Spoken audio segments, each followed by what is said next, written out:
Break के बाद डालते हैं दूसरी खबर पे खास नजर। बता दें कि मोतिहारी में एक वीडियो सोशल मीडिया पे काफी तेजी से वायरल हो रहा है, जहां बार बलाव के साथ एक युवक हाथ में हथियार लेकर भोजपुरी गाने पर ठुमका लगा रहा है। वायरल वीडियो मधुबन थाना क्षेत्र के सिरौली गांव का बताया जा रहा है, जहां बताया जा रहा है कि सिरौली निवासी बंसीलाल साहनी के बेटे की शादी में 26 नवंबर को और रात्रि पूजा मटकोर था, जिसमें लोगों को मनोरंजन के लिए ऑर्केस्ट्रा मंगाया गया था। रात ढलती गई, ऑर्केस्ट्रा का रंग चढ़ता गया। इसी बीच एक भोजपुरी गाने पर युवक खुद को रोक नहीं सका और पिस्टल लेकर स्टेज पे चढ़ गया और पिस्टल लहराते हुए बार बलाव के साथ ठुमका लगाकर नाचने लगा।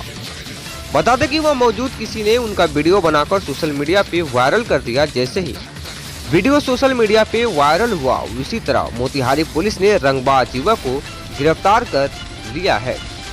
आइए जानते हैं बड़ी खास खबर 24 India news channel team Gulshan Kumar Singh की खास रिपोर्ट में।